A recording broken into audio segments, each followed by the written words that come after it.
What's going on, guys, and welcome back to the Edison Club. I'm your host, Mike, bringing you another duel video today on this fine Tuesday. On today's video, we have Ira on the left, who is playing Max Rarity Blackwings, versus Thomas on the right, who is playing Machina Control. Before we get started with today's duel, as always, please make sure that you like, share, comment, and subscribe. It really just motivates me to keep going, getting better at the game, as well as content creation. Also, while you're here, head on down to this video's description and follow the links I have posted to the other Edison format content creators. Odds are, if you like what I make, you'll like what they make as well. Down in the video description, you'll also find the links to my Cash App, Venmo, and PayPal. Should you wish to support the channel in any way, I greatly appreciate it. So, been really excited to film this one here, guys. We have, obviously, Thomas in this video. Thomas topped YCS Raleigh last year with Machina, so he's kind of been our resident Machina player for quite some time now. He's very, very skilled with the deck. Someone on my team, Nick DeShaman, aka Rail My Dad, said that Thomas is like one of the most consistent players in North Carolina as far as doing well at every event he goes to, and he really actually does. I'm super, super proud of this guy for doing as well as he does. Very, very nice guy. So let's see how this game ends up going. I didn't catch who won the dice roll there, so looks like Ira on the left is going first. So let's see. Is he going to start out with the good opening of Black Whirlwind with Shura? Looks like only a couple set back row. Okay, if you're playing Machina, this is definitely where you like to see the game start. Hopefully we have a gear frame. Okay, so T set and pass. More than likely either a Raikou or Hamster. Now Ira has the capability of being able to summon Sirocco. Whenever Blackwings pass without normal summoning on turn 1, I kind of just assume that that's probably what's in their hand. It's just full of like Siroccos. Not always, but safe to assume. So we have a, what was that, Dust Tornado hitting something. Unfortunately, the playmats are a little too far to one direction. And as I stated previously, that will be fixed moving forward. I'll make sure I have a tape line. So looks like we have Sirocco Pump Bora up to 3,700, swing into Raikou, take 3,600. And I'm actually curious to see what he ends up choosing to destroy here, because whenever I have this situation happen to me in Lightsworn, I always find it difficult to decide which one I want to kill.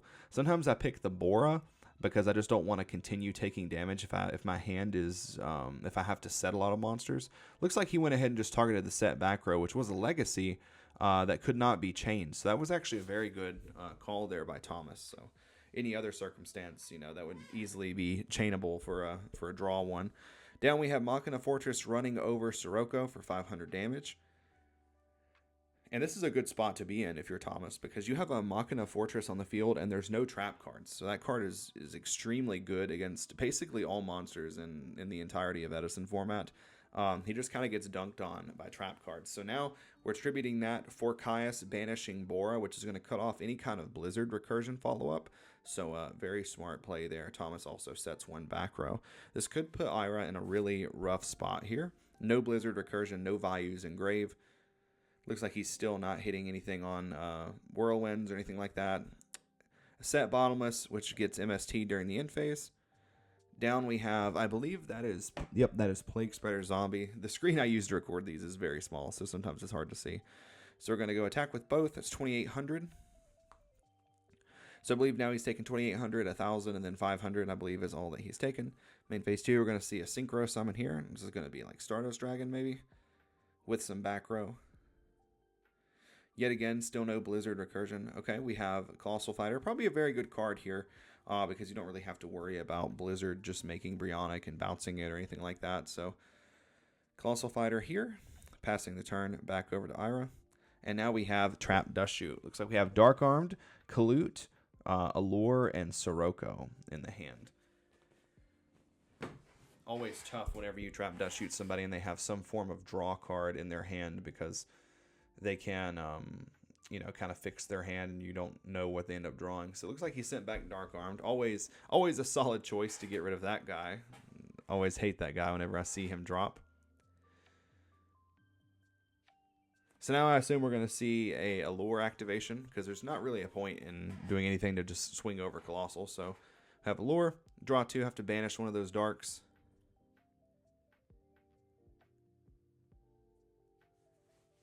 What is he going to end up picking?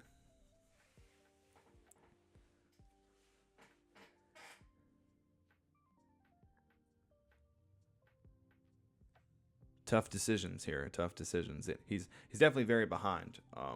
You have to play very, very smart to be able to get out of this situation he's in. So there goes the Sirocco. Down comes Shura.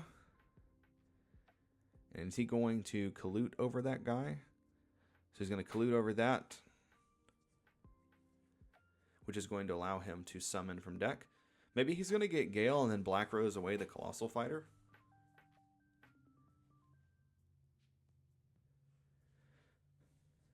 Or maybe he's going to get Gale and then make Blackwing Armor Master. So we'll just kind of be at a complete just standstill.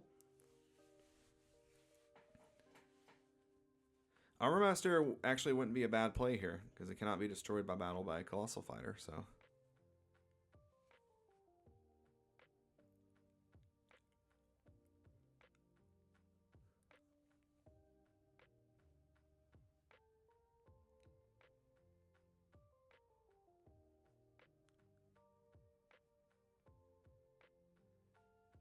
I don't really feel like there's a reason to get value, because Catastor doesn't kill Colossal Fighter, Android doesn't kill Colossal Fighter. So I feel like there's two options, which would be Gale for Armor Master or Gale for Black Rose. And Armor Master is probably just better.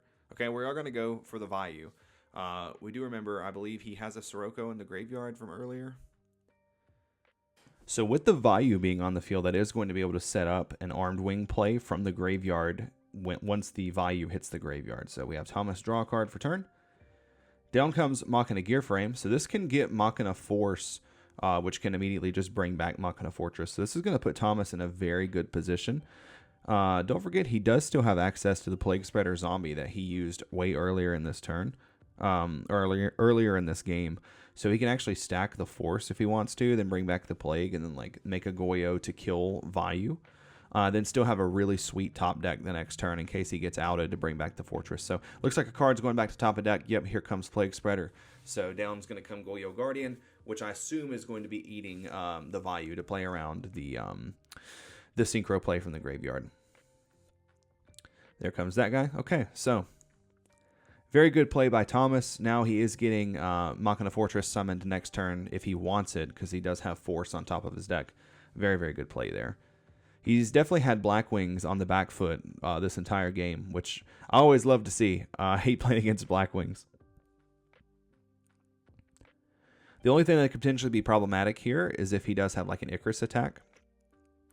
So down comes Shura. It's going to kill Vayu. Now this could be the initiative to put Ira back in the game now. So now we can make Black Rose Dragon, which is going to out both of these. And he can summon an Armed Wing. But Thomas does still have the top deck Force, which will summon out Fortress next turn. So unless Ira has something like Bottomless or D-Prison, he can still get put in a pretty rough spot here. That's how it always feels, man. Like, if just for a second you're ahead on Blackwings, and they just end up like attacking you or something, getting a Shura off, and the whole game changes. But he is going to drop down Machina Fortress here. I don't believe he attacked. Probably a little afraid of D-Prison.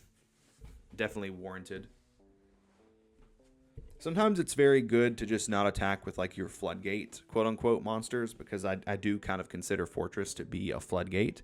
It's going to be very difficult for his opponent to trade positively with it when it's not just a trap card, like a 1-for-1 trap card. So here we have a value effect activation. It's going to summon out Armed Wing in defense mode.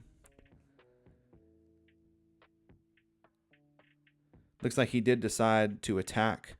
That's going to be Icarus attack, targeting those guys, hitting deck Devi. Set a monster face down and pass.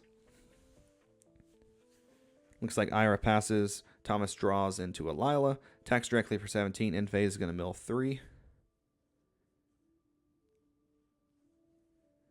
It was an interesting choice to attack with the Fortress the second time. Normally, I feel like if I read Prison, I'm probably not going to ever swing with it until I have a way to either recover from it or a way to get rid of the Prison. But maybe he felt as if, since he had like the Raikou at that point, that if it was prison, he had a play that he could do. So maybe that's fair enough. But Thomas takes game 1 here against Blackwings. So I don't really know much about this matchup in general, like who's actually supposed to win here. I do feel like Machina has Gear Frame, which is 1800, against Shura 1800. Fortress does seem to trade pretty favorably into everything that's not specifically like trap cards.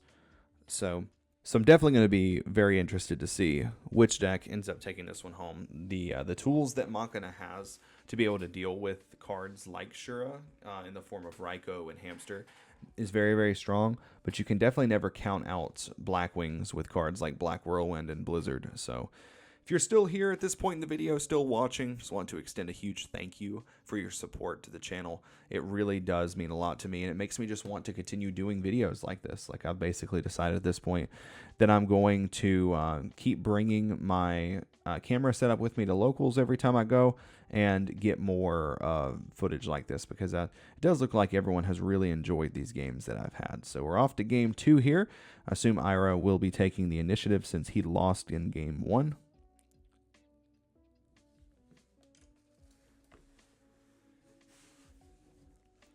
If you're a Blackwing player, what do you really side for Machina? Cyber Dragons, maybe? Probably not going first, though. I don't know. People always ask me like their opinion or my opinion on like how to side for what certain matchup. I'm like, bro, I've played the same deck for like my entirety of playing Edison. Like, I don't know how to help you side deck with your decks. If you play Lightsworn, then I can help you. But you know, like, some things transfer over. Like Gores generally isn't good into Gladiator Beasts, like Gores and Trag and stuff like that. But there's not a lot of overlap with Lightsworn side decking against most of the Edison meta. So kind of always have to tell my buddies, like, you have to fend for yourself and roll with the punches and end up figuring it out by yourself. Once again, my dog is in here with me. He's always very excited whenever I start recording these.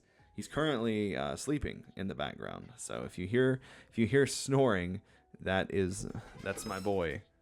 All right, let's see if we get any Black Whirlwind action in this game.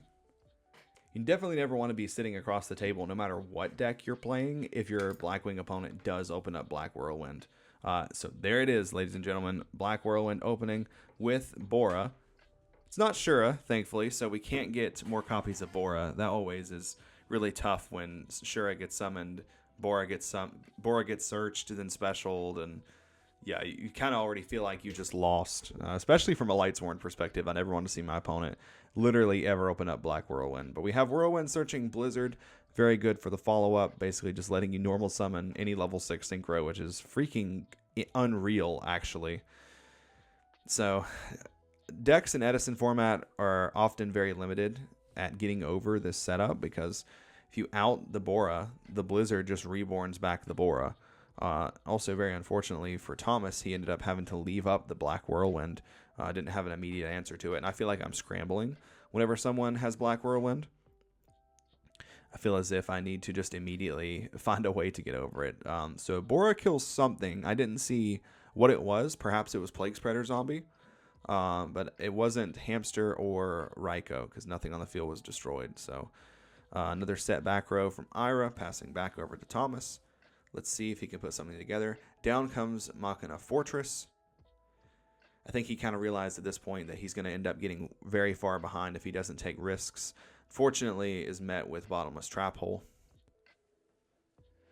And this one might be a very early game for Blackwings, because it's just so difficult to get past this setup.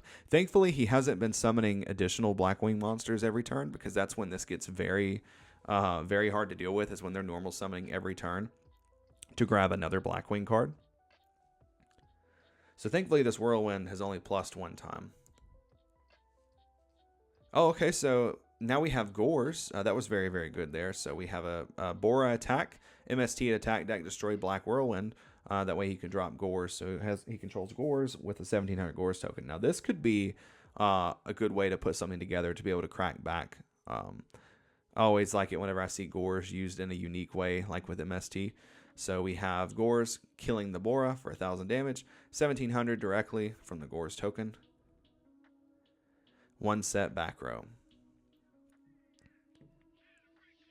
Will Thomas be able to get a clean 2-0 victory here? He's in a pretty good spot here with Gores and the token and a back row. But we do know that Ira has that Blizzard that he searched earlier in the game, which can... Oh, so, okay, here we have Cyber Dragon coming down. So now the Blizzard can actually go into Black Rose, should he wish for that to happen. Blizzard walks, reborns Bora in defense position.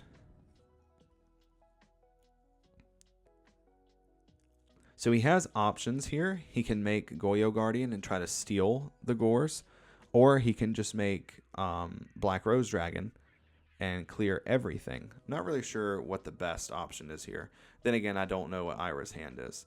But I can guarantee you that's a first ed ulti Cyber Dragon. I can guarantee you that much. Ira's collection is always crazy, crazy good. Down comes Blackwing Gale the Whirlwind now. It's going to be able to have the attack and defense of one of those cards, so he chooses to have the attack and defense of Gores. I despise this card. I think I just lose so many games to Gale alone. Just being able to just have the attack of something, just drop and just immediately turn into a synchro is just so oppressive. I'm so thankful that that card isn't one in Edison. Down comes Goyo Guardian. And is met with Bottomless Trap Hole, which this isn't the worst spot for Ira because he can still, okay, I guess never mind. He has Solemn Judgment, so it didn't matter. I was going to say he can still make an 8 with Gale and Cyber Dragon, but he says, no, I'm going to keep what I have. Goyo kills Gores. He's going to take control of it. Now Gores is at full power. Cyber Dragon's going to crack over the Gores token, and 1,300 coming from Gale directly. Now this can be tough because if he chooses to make Stardust Dragon with some back rows, it can definitely be rough. Probably the most heads up play would be, I assume that's Stardust. You probably want to make Stardust and put it in defense. That way if he summons out Machina Fortress, all he can do is kill Stardust and he can't actually like headbutt into your Stardust and then also pop a card. Brain Control Goyo, take control of the Stardust. So we might just be seeing them swap this Stardust back and forth, unless Thomas has a Caius in his hand, which would be a very, very good play here to be able to immediately just convert this Goyo into a Caius and get rid of the Gores. So we'll see what he ends up having here. Royal Oppression. Okay, so that's going to stop. So that was Plague Spreader, I assume, that he had at the earlier point in the game. So I assume he just stacked a card for it. And it is met with Royal Oppression. So now Thomas is going to be draw locked.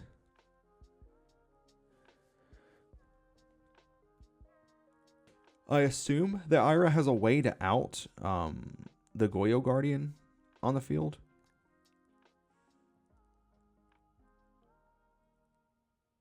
I actually don't know. What just happened. I think I missed something.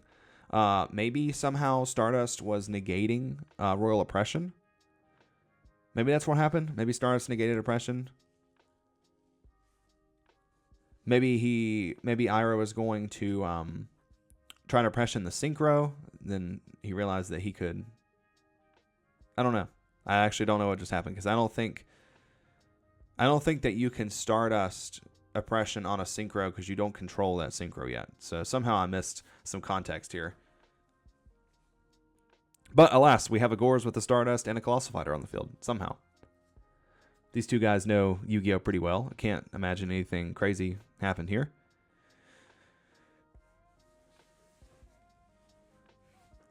So let's see how Ira ends up getting over this situation. Lots of draw passing going on, which this is a game I never want to be playing with Blackwings when I play against them. I want to be doing things at all points of the game because I feel like I've lost against Blackwings in every position that you can actually be put in, no matter how safe you actually feel. So yet again, Thomas passing back to Blackwings, back to Ira. All right, this time he is choosing to set a back row. Ira setting a monster, which we can only assume is probably going to be a winged beast for an Icarus attack. Now, I do feel like if he gets an Icarus attack off, it is going to be very detrimental to Thomas's game plan here. So down comes Machina Fortress. It's going to attack. I assume he's trying to attack the Stardust. Is met with Mirror Force. Very tough here. Maybe you put Colossal in defense and you just choose to attack with your Fortress. I'm not 100% sure. So that's going to be enough to take game 2. Now we're going to head on over into game 3. So I'm not exactly sure. Maybe it was a situation where he felt as if he just said, you better have it. You don't have it. I'm going to try to get ahead. And he did have it. Could have been an oversight. Who knows? Like I said at the start of this video, Thomas is the resident Machina player. I just assume at this point he does everything for a viable reason.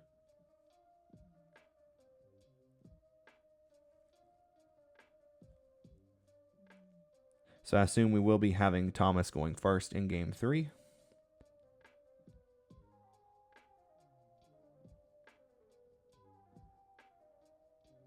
Also, if you're in the North Carolina area, Easy Gaming is going to be having a Switch Lite tournament this Saturday, which I believe is February the 22nd. Let me double check. Yep, Saturday, February 22nd. It's Easy Gaming in Greensboro, North Carolina, so definitely come out. We're trying to help grow that local. If we can get them into actually consistently doing Edison tournaments, we'll actually have 2 locals for Edison in Greensboro, which is very, very cool. Where I live in King, North Carolina, we do not have a local game shop anywhere outside of like an hour away, which is where Greensboro is for me. So we don't have any way of actually meeting up and playing throughout the week. So mostly it's Dueling Book for us, or going to people's houses, or just whatever. So would love to actually live closer to Greensboro to be able just to go to locals more frequently and just play test and stuff, because that's something that I really miss that we used to have, was just something as simple as just having a local game store, and we fortunately do not have that. But thankfully, we get to have 2 of them about an hour away from us, and they both do monthlies. So I guess we're pretty blessed in that way. So we have game 3 here. Lots of power shuffling going on back and forth. I think I always bring this up, but I always wonder, is there any mathematical like benefits to doing more piles or less piles? Because you see the Ira on the left did 8 and Thomas on the right did 4. So I wonder if there's actually any kind of mathematical benefit one way or the other. I also played against Ira in this tournament and managed to win. The first time we've ever played. We've known each other for quite a few years at this point. We've never played a single game of Yu-Gi-Oh! Together. I find that to happen very frequently. Thomas going first, setting a back row and passing. And let's see what Ira does against this. I pretty much always just read this as either Bottomless or Deep Prison. Like, those are just the 2 most common cards to be set. Down comes Kalut. He says, doesn't matter if you have Bottomless. He's just a little silly little guy. Can't do anything to Kalut here. You're going to waste your Deep Prison on my Kalut. And pass. No back row. Okay, not the greatest opening here. Here comes Lila. See if Lila can connect over this Kalut for 300 damage. It does. Can always be tough for Blackwings whenever you see them have to get on the offensive by summoning Kaluts. You know, sometimes their hands aren't that great. If he is reading this as Bottomless Trap Hole, then he might just be playing around it. But now he is forced to deal with this Lila, or else he can't set trap cards. This is, from a Lightsworn perspective, it is Bottomless Trap Hole. From a Lightsworn perspective, this is where I want to be. I want you to be afraid to set back row because of Lila. That's why opening Lila with Threatening Roar is kind of like having Cold Wave, essentially. So now we have Machina Fortress coming down. He's just going to start swinging in with everything. Put him on a clock. So now we have Machina Fortress plus Lila. So now Lila can deal with any of the random back rows that you'll have to get through along the way to help your fortress get through. Milling another fortress in the end phase. Things are looking pretty grim for Blackwings right now. Thomas in a very, very dominating position here. Very curious as to what Ira's hand is. Lightning Vortex destroying both by discarding DD Crow. Maybe he just drew like all side deck cards. Here comes Blackwing Blizzard the Far North. It's going to bring back Kalut.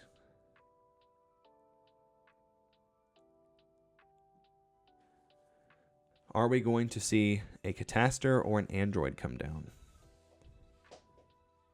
I always wondered how much of a difference it would make if Blackwings had like Graham the Shining Star or Vortex the Whirlwind in Edison. Graham would probably make a big difference because then you could value for level 5. That would actually be kind of crazy. There would be like even more reasons to play Shura in your value deck. Dust Tornado hitting the Mirror Force. Ira drew a butt on his Mirror Force. It's actually quite hilarious. But Thomas said, I am not losing to that this time. Now we have Dark Arm Dragon coming down here. Absolutely insane. This is a lot of damage on the field this quickly. Cataster as well as Dark Arm. So this is going to make playing around Gores quite a breeze. He did attack with Cataster first. Generally, I feel like I probably would attack with Dark Armed first here because if you have Gores, you're going to pop both of them anyway.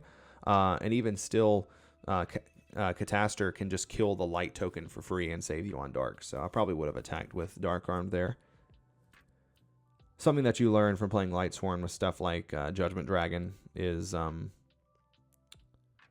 doing things like that. So now we have Fortress coming down, Tribute for Caius, banish the Dark Arm Dragon for 1,000, and then attack over Cataster. So back and forth, these two guys just like battling it out. There for a second, Ira was in the lead. Now Thomas is right back in the lead. Caius is a crazy card, man. Caius can just do so much. If Thomas wins this game, he won single-handedly because of Caius the Shadow Monarch.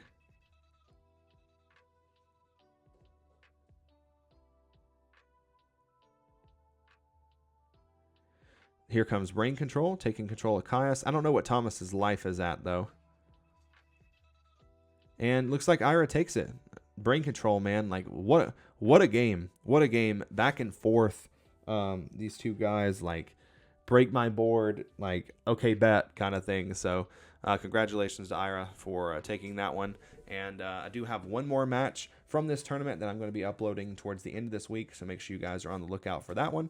And that's about all I have for you guys today. Thank you all for watching. This is Mike from the Edison Club signing out. Until the next one.